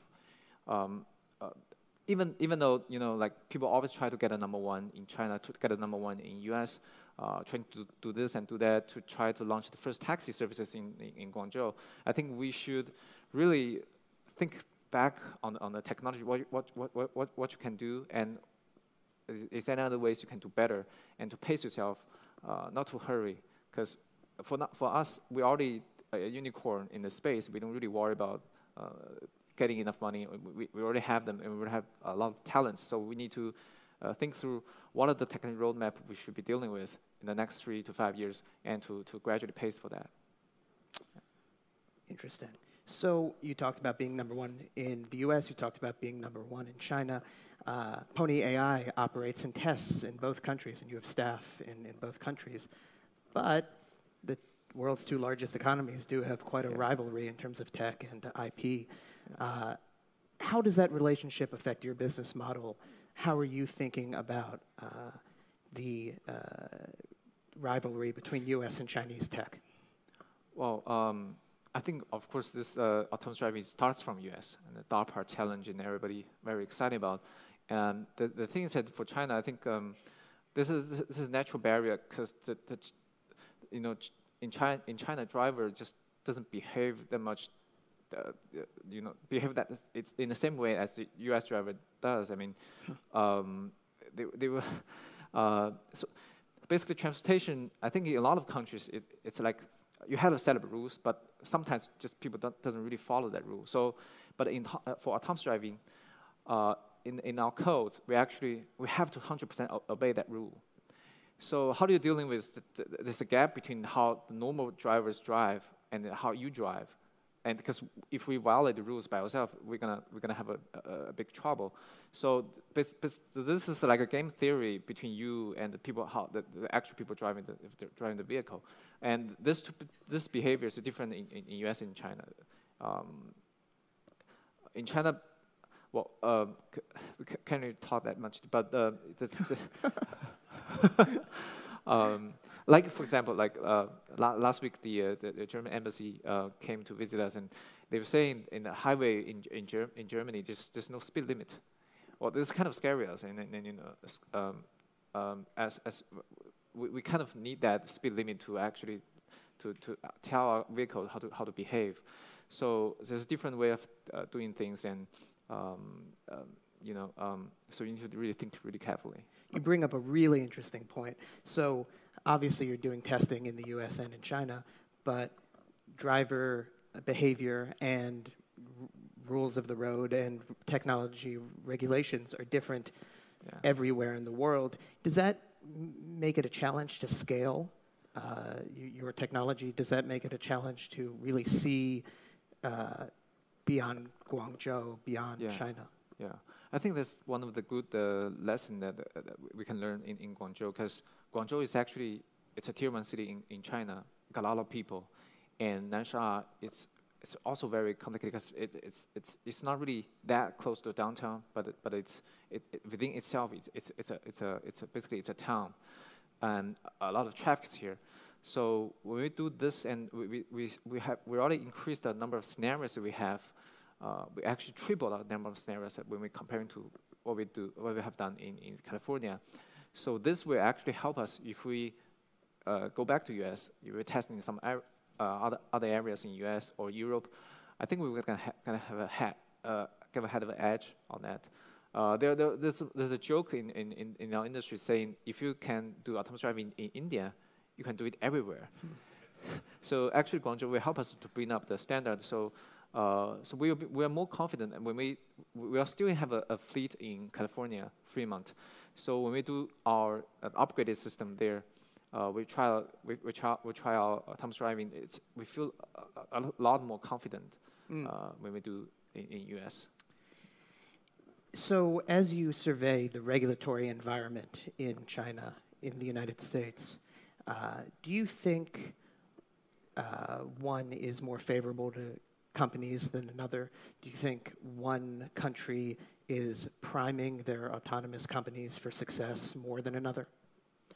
I think China definitely, they're more, China is actually more reserved on this, but more conservative. Conservative, yes. But there are exceptional cases because I think for Nansha, basically Nansha, it's a national new area, it's a free trade zone, and Nansha has the mission and power to try new ideas, to do new things, and I think that's the mission that the President Xi gave to this, free trade zones and new areas. So if it's good and if we do it in the right way, and people can see the results and people can see the actual fleet is running in a very nice way. If we have 3 years of records with no accidents, and with millions of miles accumulated, and people will just trust us. And because of this mechanism that Nansha has for innovations and all this, and we really have edge comparing to the other competitors in China. But the U.S. is open ground. I think maybe it's so everybody have this. So if you try to actually launch your fleet in California, there's no too much restrictions on this. But you have to make sure that within yourself you have confidence doing this. So is it fair to say that you see your biggest competitors on the self-driving side coming not from within China, not from other countries like Japan, which have companies working on it, but from within the United States? I think for the players from the United States to get into China, they have dealing with several issues. First is it's a high definition map. I think it's the map. It's kind of restricted because it's basically sets of data, and you need to where to store it, whether it's sensitive. So they probably need to find the local partners for that. But if you have different map and different store data center, so basically you need to kind of fine tune your whole model, because you have. So that's so there are challenges on both sides. So there are challenges, yeah. Well, thank you very much, Harry. Ladies and gentlemen, Harry Hu from Pony AI. Thank you. Thank you. Thank you very much, Mr. Hu. Thank you very much, Everett, as well. I mean, it's amazing when you think about the far-reaching implications for every sector, right, when it comes to self-driving technology. I was just thinking about insurance premiums, for example. Which would be more expensive? Insurance premiums for the human, who makes arguably more mistakes than a robot, or for the artificially intelligence driver? Lots of things to consider. So let's flesh out this topic of the future of autos a bit more, shall we? So we've already heard from Didi earlier on in the program about the future for smart transportation with better connected transport. Now we're going to hear from a company that is putting technology literally in the driver's seat with things like internet cars and new energy, and no doubt many more topics that I haven't even thought of. That is the job now of Chen Chen, who is our CNBC reporter. Joining us also is Feng Xinya, the General Manager of GAC Group. Now, ladies and gentlemen, this interview is going to be in Chinese, so please do put on your headsets. Once again, it is Channel 2 for English. Enjoy, and over to you. Thank you, Mandy, so much for the introduction. Hi, everyone. My name is Chen Chen. I'm a reporter based in Singapore for CNBC. And coming up, we're going to have this interview in Chinese. 大家好，我是 CNBC 亚太总部的记者陈倩。那今天呢，非常荣幸能够来到南沙来主持接下来的这个论坛的环节。那么在接下来呢，我们会来讨论一下汽车产业。那我们知道呢，汽车产业作为这个创新和科技的尖峰产业之一啊，最近我们看到一系列的这个技术呢，比如说无人驾驶，比如说信息网络，然后连带着一些产业，比如说新能源和新材料等等啊，都是加速和这个传统汽车业的这个整合，来驱动整个汽车业的发展。因此呢，今天我们也是非常荣幸请到来自广汽集团的总经理冯新亚先生来共同来探讨一下汽车产业的这个未来。冯总，非常感谢您来到我们的现场。那首先，我第一个问题想问您的是，从一个大局的方向来看，您觉得汽车行业的未来发展模式是什么样的？这个汽车产业呢是一个传统产业，也是一个朝阳产业。因为虽然汽车有了超过100年的历史，但是呢，我们每一代的产品都不同，我觉得这里面的差别上呢，有产品本身的差别，也有技术发展的差别，还有一些是人的整个使用环境所带来的对产品的不同的需求带来的差别。那么现在来看呢，就是站在今天这个角度上看未来汽车的发展，我觉得有几点应该说是可能趋势还是比较明显的。那么第一点就是，它的动力动力来源，它的新能源可能要改变传统汽油作为这个动力来源的这么一个形式，它会走向这个多种能源形式另外一个电动化的趋势呢也非常的明显。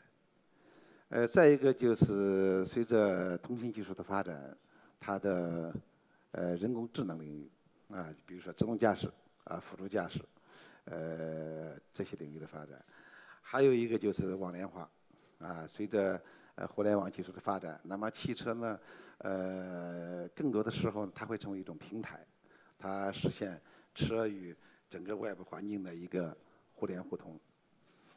再一个它的趋势呢就是一些这个共享化那么我们以前是对汽车来讲，我们是主要是买汽车是为了实现我们的移动的目的，那么现在可能同样是为了实现移动的目的，人们不一定非要买车不可，可能还有共享的一种形式存在。再一个就是整个汽车产业而言，还有一个数字化的倾向也非常明显非常明显。这个我觉得对中国的汽车企业而言呢，除了这些以外呢，还有一个就是全球化和国际化的问题。因为对于中国的很多汽车企业都是在中国本土这个产生和发展随着这几十年的发展他们这个在中国市场上取得了比较明显的进步，那么它需要走出去融入全球市场实现国际化和全球化的一些安排。那么总体上而言，我觉得这个汽车工业就作为一个传统的产业，这个经历了100年以上的发展的历史，其实它也面临着新的挑战，特别是新的技术进步创新为汽车工业发展带来的挑战。您刚才提到这个新能源汽车，那其实我们说到中国制造2025整个发展的规划当中其实新能源汽车呢是作为一个规划的一个重点。那么和新能源汽车一道的还有比如说智能网联汽车，比如说移动出行，比如说数字化转型等等。那我接下来一个问题呢，想问您说，广汽集团在这些领域当中有怎么样的布局呢？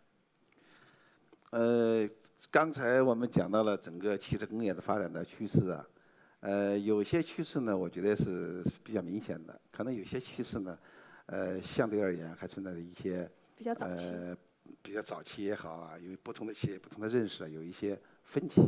你比如说刚才讲的新能源汽车，其实新能源汽车的这个能源形式也是很多种的。目前来讲，按照中国的这个整个新能源汽车发展规划，是把电动车作为主要的发展的路径和发展的方向。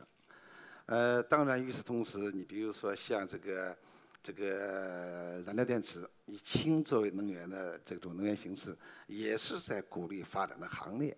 但是呢，和纯电动汽车相比，和 EV 相比呢，这个氢的燃料它的发展的地位，可能还更遥远一点。当然，除了这2种形式以外，还有一些其他形式的，比如说甲醇等等多种形式的汽车能源形式都在探讨。那么作为广汽来讲，我们在电动车的布局上，主要是以电动车方向为主以电动车为主。那么同时这个插电式的混合动力，就是还有这个氢燃料电池的研究，我们也在同步推进当中，也没有停止，没有停止。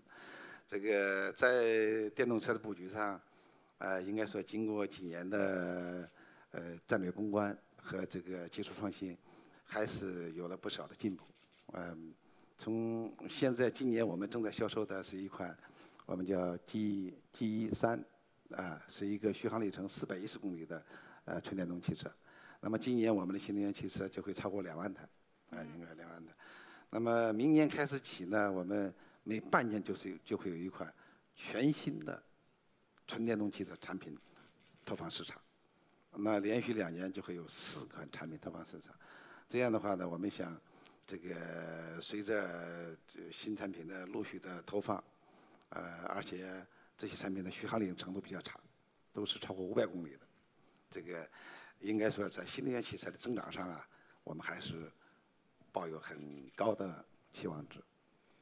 另外在其他形式上，你比如说共享汽车，现在为了这个应对未来汽车共享化的一种趋势，其实共享化对汽车厂家来讲，如果说它是机遇，但更多的还是一种挑战。挑战。因为很多人有了共享的形式，可能就减少了对汽车的购买。这个共享这个汽车这个公司，它就会拥有对厂家的更多的讨价还价的余地，甚至它会向厂家提出定做，厂家就会沦为加工厂。因此，为了应对这种挑战，那么进入共享汽车的领域，我觉得某种意义上也是一种防御措施，也是一种防御措施。当然，进入共享汽车领域，其实还能创造很多收益，为整个汽车产业的转型发展提供很多这个可能性和想象的空间，这是积极的一面。当然，其他的能源形式上，你比如说在智能化的发展，还有无人汽车的这个无人驾驶的这个研究上，广汽这几年也是花了很多投入，特别是我们除了我们自己自身的研发投入之外呢，我们还联合了全球的一些知名的无人驾驶技术的科技性公司，开展无人驾驶技术的联合研究。我们如果是把汽车分为4级，我们集团内部是把它分为4级的，所以 L3级的这种技术的批量生产就会在这个2020年上半年的一款车上，就会实现 L3级的这个无人驾驶，就是限定条件下无人驾驶技术的搭载和批量生产。OK， 那你刚才提到了这个明年会有几款的这个新能源车出来，然后很快我们会有更多的，比如说无人驾驶，还有更多的技术会整合到这个车上，所以能够看得出来，您的公司呢对于这个创新的这个着重是非常的注意的。那昨天我们在做功课的时候呢，也是看到一个非常有意思的一点说你们公司有个项目叫 IGA， 叫做这个创新广汽，那已经创立了13年，累计的参与人数超过了42.7万人，然后这个产生改善的提案有400万个提案，同时呢，这个直接创造的经济收益达到了57.8亿元。那么这些数字呢，都能够说明这个创新对你们公司对广汽带来的推动。那您是怎么看这个创新这个项目的？我觉得创新应该说是这个广汽的一种基因吧。广汽的发展的历史呢，其实是一个这个改革创新这么一个发展的历史。刚才您提到这个我们叫 IGA 活动，其实就是 Innovative GAC Activity，这么一个活动。这个活动呢，我们是从2006年开始举办的，每年举办1次。今年就是上个礼拜六，我们刚举办全集团的第13届的这个创新广汽的 IGA 活动。应该说这个活动呢，与其说是一种活动，不如说是一种什么呢？是一种文化。我们是想培养一种创新的文化，培养员工创新的意识。这个从企业发展来讲呢，不管你是从这个产品的研发，销售模式、管理方式，这个等等，这个都是需要创新的。但是创新说起来容易，做起来难。它难就难在思想意识和文化怎么建立这种创新的文化氛围。其实 IGE 活动是我们的一个重要的载体。那么这个活动开展了有连续13年。13年。那么提出的改善提案有393万条，它的创造的经济效益呢也超过了50个亿。比如说以去年为例，我们它的直接经济效益超过10个亿，达到了11个亿左右。那么应该说这些这么多的创意改善的提案呢，对广汽提高 KOCD 的产品的竞争能力，无论是从品质上、从成本上，还是从顾客的交付便利性、各个生产节拍和节点的控制上，发挥了重要的作用。它形成一个生态圈的这样的一个创新的一个文化哈。对，它让广汽人的思考问题、工作的方式，根本的得到变化。好的。那么我们说到创新，说到很多其他的方面。那我同时呢，觉得一个行业是由一个公司或者是一个创新是不够的，那可能呢还需要合作伙伴。那同时呢，合作伙伴也是非常重要，来强的联手来突破这个企业还有一个科技的天花板。那么对于广汽来说，你们是如何选择这个合作伙伴的呢？比如说你们的合作伙伴包括了腾讯、包括了蔚来等等企业。那当时合作的时候，您是看重对方身上的什么品质或者优势呢？这个合作伙伴的选择，我觉得既有偶然性，也有必然性。这个有的时候合作伙伴走在一起，可能也许有偶然的成分，但是呢，这个具有相同的一些追求，比如说一些文化的特点，这一点还是很重要的，还是很重要的。广汽发展呢这么多年，我们觉得2点坚持比较好。第一个就是合资合作，一定要坚持合资合作。第2点就是自主创新，在合资合作的同时，也不要忘记做自主创新的事情。所以应该说，我们和合作伙伴相处的都非常好。比如说最早的广汽本田，后来的广汽丰田，包括我们广汽菲克，就是菲亚特克莱斯勒，广汽三菱，广汽日野都很好。其实我们还有一些金融公司，你比如说法国汇理，我们广汽汇理做金融公司的，也发展的非常健康，非常健康。应该说，这个合资合作是广汽从这个产生发展过程当中，对广汽这个发挥了重要推动力的这么一股力量。因此，广汽非常看重合资合作，也非常尊重我们的合作伙伴。而且在双方的合资合作过程当中，老实说，我们也积累了一些合资合作的经验。再一个就是自主创新，这个我们同时在自主创新，特别传奇品牌，这个经过10年的发展，也取得了非常好的发展的基础，这是立足于自主创新的。对，我觉得你说的这个非常重要哈。那由于时间关系，我可能还有最后一个问题。刚才您也提到这个自主创新，比如说传奇这个品牌。那么接下来，随着这个“一带一路”的这个倡议，还有中国品牌慢慢走出去，那么公司有没有在未来对于国际化还有海外的拓展方面有什么样的策划吗？是有的。“一带一路”呢，应该说是广汽国际化的一个契机，给我们提供了这个走国际化走出去，提供了一条路径。